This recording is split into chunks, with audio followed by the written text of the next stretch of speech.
ಇದೇ ಒಂದಷ್ಟು ವರ್ಷಗಳ ಹಿಂದಕ್ಕೆ ಹೋದ್ರೆ ಹೆಣ್ಮಕ್ಳು ಬೇಡ ಅಂತ ಹಳ್ಳಿಗಳ ಹಾದಿಯಾಗಿ ಪಟ್ಟಣದಲ್ಲೂ ಕೂಡ ಹೆಣ್ಮಕ್ಳು ಬೇಡ ಅಂತ ಇದ್ರು. ಆಗ ಎಲ್ಲರೂ ಪ್ರಶ್ನೆ ಮಾಡ್ತಾ ಇದ್ದಿದ್ದು ಏನು ಗೊತ್ತಾ, ಯಾಕೆ ಹೆಣ್ಮಕ್ಳು ಬೇಡ, ಗಂಡು ಮಕ್ಕಳು ಮಾತ್ರ ನಿಮ್ಮನ್ನು ಸಾಕದ, ಹೆಣ್ಮಕ್ಳೇ ನಿಮ್ಮನ್ನು ಸಾಕಲ್ವಾ ಅಂತ ಪ್ರಶ್ನೆ ಮಾಡ್ತಾ ಇದ್ವಿ. ನಮಗೆ ನಾವೇ ಕೇಳ್ಕೊಳ್ತಾ ಇದ್ವಿ ನಮ್ಮ ತಂದೆ ತಾಯಿಗೆ. ಬಟ್ ಅವ್ರಿಗಿದ್ದಂತಹ ಭಯ, ಹೆಣ್ಮಕ್ಳು ನಮ್ಮನ್ನು ಕಾಪಾಡಲ್ಲ ಅಥವಾ ನಮ್ಮನ್ನು ಕಾಯಲ್ಲ, ನಮ್ಮನ್ನು ನೋಡ್ಕೊಳ್ಳಲ್ಲ, ಗಂಡನ ಮನೆಗೆ ಹೋಗ್ತಾರೆ ಅನ್ನೋದಲ್ಲ, ಹೆಣ್ಮಕ್ಳು ಮನೆಯಿಂದ ಹೊರಗೆ ಕಾಲಿಟ್ರೆ ಎಷ್ಟರ ಮಟ್ಟಿಗೆ ಸೇಫ್ ಅಂತ. ಈ ಪ್ರಶ್ನೆನ ಈಗಿನ ಕಾಲದಲ್ಲೂ ಕೂಡ ಕೇಳ್ಕೊಳ್ಳುವ ಹಂತಕ್ಕೆ ನಾವು ಬಂದಿದ್ದೀವಿ.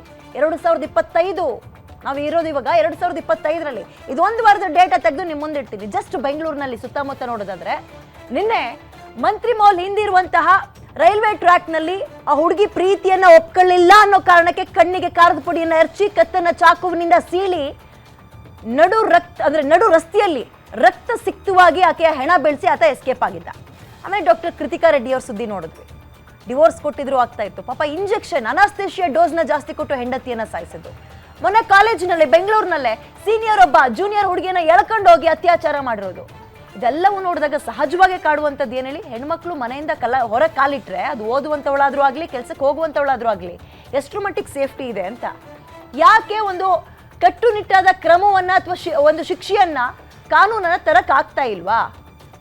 ನಾವುಗಳು ಕೋಪದಲ್ಲಿ ಹೇಳ್ತೀವಿ ಆತನನ್ನ ನಡು ರೋಡಲ್ಲಿ ಹಿಡಿದು ಹೊಡಿಬೇಕು ಅಥವಾ ಶೂಟ್ಔಟ್ ಮಾಡಬೇಕು ಅಂತ. ನಡು ರೋಡಲ್ಲಿ ಹೊಡೆಯೋಕ್ಕಾಗಲ್ಲ ಸರಿ, ಶೂಟ್ಔಟ್ ಆದ್ರೂ ಮಾಡೋಕ್ಕಾಗಲ್ವಾ?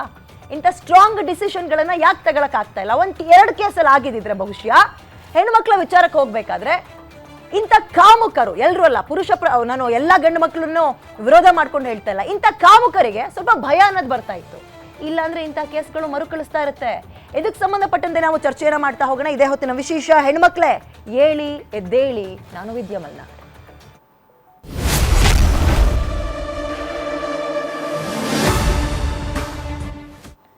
ಒಂದೇ ವಾರದಲ್ಲಿ ಎಷ್ಟು ಕೇಸ್ಗಳು ನಿಮಗ್ ಬೇಕು? ಅತ್ಯಾಚಾರದ್ದು ಬೇಕಾ, ಮರ್ಡರ್ದು ಬೇಕಾ? ಮತ್ ಭಯ ಆಗಲ್ವಾ ಹೆಣ್ಮಕ್ಳು ವಿಚಾರದಲ್ಲಿ ತಂದೆ ತಾಯಿಗೆ? ರಾಜ್ಯದಲ್ಲಿ ಕ್ರೈಮ್ ರೇಟ್ ಹೆಚ್ಚಾಗ್ತಾ ಇದೆ, ಹೆಣ್ಮಕ್ಳಿಗೆ ಸೇಫ್ಟಿ ಇಲ್ವಾ? ದಿನೇ ದಿನೇ ರಾಜ್ಯದಲ್ಲಿ ಮಹಿಳೆಯರ ಮೇಲಿನ ದೌರ್ಜನ್ಯ ಹೆಚ್ಚು ಆಗ್ತಾ ಇದೆ.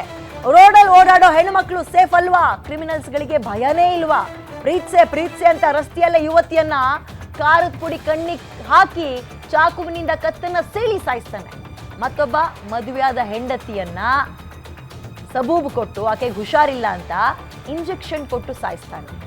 ಪೋಷಕರ ಎಚ್ಚರ, ಮಕ್ಕಳನ್ನ ಈ ಕಾಮ ಕ್ರಿಮಿಗಳು ಬಿಡ್ತಾ ಇಲ್ಲ, ಹಂಗಂತ ನಿಮ್ಮನ್ನ ಹೆದರಿಸ್ತಾ ಇಲ್ಲ, ಸ್ವಲ್ಪ ಜೋಪಾನ ಅಂತ ಎಚ್ಚರಿಕೆ ಕೊಡ್ತಾ ಇದೀವಿ. ಇಂತಹ ಇನ್ಸಿಡೆಂಟ್ಗಳು ಯಾವುದೋ ಬೇರೆ ದೇಶದಲ್ಲಿ ಆಗ್ತಾ ಇಲ್ಲ, ನಮ್ಮಲ್ಲೇ ಆಗ್ತಾ ಇದೆ. ಯಾಕೆ ನಮ್ಮಲ್ಲೇ ಆಗ್ತಾ ಇದೆ? ನಮ್ಮಲ್ಲೇ ಜಾಸ್ತಿ ಆಗ್ತಾ ಇರೋದು ಕಾರಣ ಏನು? ಈ ಕ್ರಿಮಿಗಳಿಗೆ ಭಯ ಇಲ್ಲ ಅಂತ. 1-2 ಕೇಸ್ಗಳಲ್ಲಿ ನಡುಕ ಬಂದಿದ್ರೆ ಇಂಥ ಕೆಲಸಗಳಿಗೆ ಕೈ ಹಾಕ್ಬೇಕಾದ್ರೆ ಯೋಚನೆ ಮಾಡೋರು ಸಹಜ ಅಲ್ವಾ? ಹಾಗಾದ್ರೆ ಯಾಕೆ ಭಯ ಪಡ್ತಾ ಇಲ್ಲ ಅವರು? ಯಾವ ಧೈರ್ಯದ ಮೇಲೆ ಹೆಣ್ಮಕ್ಳನ್ನ ಕಾಲೇಜಿಗೆ ಅಥವಾ ಕೆಲಸಕ್ಕೆ ಕಳಿಸ್ತಾರೆ? ಇದೊಂದು ಕೇಸ್. ಇನ್ನೊಂದು ಕಡೆ ಇದು ನೆನ್ನೆ ನಾನು ಇಷ್ಟು ತನಕ ಹೇಳಿದ್ನಲ್ಲ, ಮಂತ್ರಿ ಮಾಲ್ ಹಿಂಭಾಗ ಪಾಪ ಹೆಣ್ಮಕ್ಳು ಬೆಳಗ್ಗೆ 7 ಗಂಟೆ ಕಾಲೇಜಿಗೆ ಹೋಗಿದ್ದಾಳೆ, ವಾಪಸ್ ಮುಗಿಸ್ಕೊಂಡು ಬರ್ತಾ ಇದ್ಲು. ಇವರಿಬ್ಬರ ಕಾಂಟ್ಯಾಕ್ಟ್ ಎಲ್ಲಿ ತನಕ ಇತ್ತು, ಎಲ್ಲಿಂದ ಆರಂಭ ಆಯಿತು, ಎಷ್ಟು ವರ್ಷ ಇತ್ತೋ ಗೊತ್ತಿಲ್ಲ. 2 ವೇನಲ್ಲಿ ಇದ್ರು, ಆಮೇಲೆ ಬ್ರೇಕಪ್ ಆಯ್ತೋ, ವಾಟ್ ಎವರ್, ಬ್ರೇಕಪ್ ಆಯ್ತು ಅಂತಾನೆ ಅಂದ್ಕೊಳ್ಳೋಣ. ನಿನ್ಗೆ ಇನ್ನೊಂದು ದಾರಿ ಏನು? ಅವಳಲ್ಲ ಅಂದ್ರೆ ಇನ್ನೊಂದು ಹುಡುಗಿಯನ್ನ ಇಷ್ಟಪಡೋದು ಅಂತನ, ಅಥವಾ ಮತ್ತೊಂದೋ ಮಗದೊಂದೋ? ಕೊಲ್ಲುವುದೇ ಎಲ್ಲದಕ್ಕೂ ಒಂದು ಉತ್ತರನ? ಹಾಗಾದ್ರೆ ನೋಡಿ, ಅಲ್ಲಿ ಹೆಣ್ಮಕ್ಳನ್ನ ಹೆತ್ತಂತವ್ರು ಎದೆ ಬಡ್ಕೊಂಡು ಅಳ್ತಾ ಇದ್ದಾರೆ, ಹಣೆ ಚಚ್ಕೊಳ್ತಾ ಇದ್ದಾರೆ. ಎಕ್ಸಾಮ್ ಮುಗಿಸಿ ಮನೆಗೆ ಬಂದು ಊಟ ಮಾಡ್ಬೇಕಾಗಿದೆ ನನ್ನ ಮಗಳು, ಹೆಣ ಆಗಿ ಬಿದ್ದಿರ್ದಾಳಲ್ಲ ಅಂತ ತಂದೆ ತಾಯಂದ್ರು ಹಣೆ ಚಚ್ಕೊಳ್ತಾ ಇದ್ದಾರೆ.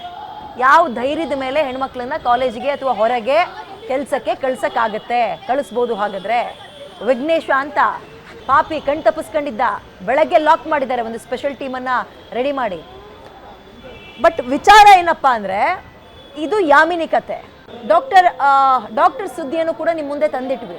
ಕೋಟ್ಯಾಂತರ ರೂಪಾಯಿ ಖರ್ಚು ಮಾಡಿ ಮದುವೆ ಮಾಡಿದ್ದಾರೆ. 1 ವರ್ಷನೂ ಮಗಳು ಗಂಡನ ಜೊತೆ ಅನ್ಯೋನ್ಯವಾಗಿ ಬದುಕಕ್ಕಾಗ್ಲಿಲ್ಲ. ತಾಳಿ ಕಟ್ಟಿದ ಗಂಡನೇ ನಂಬಿಸಿ ಯಾಮಾರಿಸಿ ಇಂಜೆಕ್ಟ್ ಮಾಡಿ ಸಾಯಿಸ್ದ. ಹೆಂಗ್ ನಂಬೋದು? ನಾನು ಹೇಳದ್ನಲ್ಲ, ಹೆಣ್ಮಕ್ಳು ನಮ್ಮನ್ನು ನೋಡ್ಕೊಳ್ಳಲ್ಲ ಅನ್ನೋ ಕಾರಣಕ್ಕೆ ತಂದೆ ತಾಯಿ ಅಂದ್ರು ಅವಾಗ ಹೆಣ್ಮಕ್ಳು ಬೇಡಪ್ಪ ಅಂತ ಹೆದರ್ತಾ ಇರ್ಲಿಲ್ಲ. ಇಂಥ ಕೇಸ್ಗಳನ್ನ ನೋಡ್ಬೇಕಲ್ಲ. ಹೊಟ್ಟೆಲ್ ಹುಟ್ಟಿದ ಹೆಣ್ಮಕ್ಳನ್ನ ಇಂಥ ಪರಿಸ್ಥಿತಿಯಲ್ಲಿ ಯಾವ ತಂದೆ ತಾಯಿ ತಾನೇ ನೋಡಕ್ ಇಷ್ಟಪಡ್ತಾರೆ?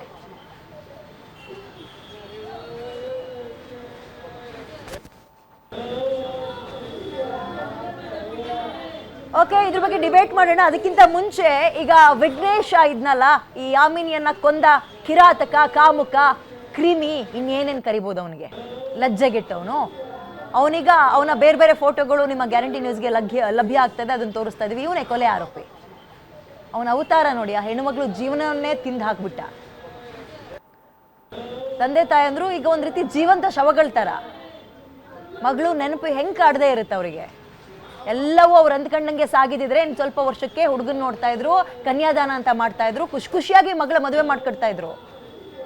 ಇಂಥ ನೋವಲ್ ಅವ್ರ ಜೀವನ ಪರ್ಯಂತ ಕೊರಗ್ಬೇಕಲ್ಲ ಈಗ.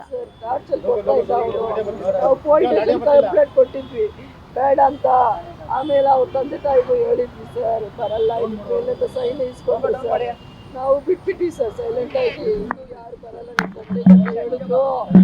ಈಗ ಅವನು ಈ ತರ ಮಾಡ್ಬಿಟ್ಟಿದ್ದಾನೆ ಸರ್. ಅವನ್ನ ಬಿಡಬಾರ್ದು ಸರ್, ಇನ್ಕೌಂಟರ್ ಮಾಡ್ಬೇಕು. ಒಳ್ಳೆಯವನಂತ ತಿಳ್ಕೊಂಡಿದೆ ಸರ್, ಇಂಥವನಂತ ಲವ್ ಮಾಡೋಲ್ಲ ಕೆಟ್ಟವ್ರಂತ ತಿಳ್ಕೊಳ್ಬೋದಾ ಸರ್ ನಾನು? ಹೇಳಿ. ಬುದ್ಧಿ ಹೇಳಿದ್ವಿ ಸರಿ, ಎನ್ಕೌಂಟರ್ ಮಾಡ್ಬೇಕು, ಅವ್ನು ಇರ್ಬಾರ್ದು. ಮಗಳು ಹೋದ್ಲು.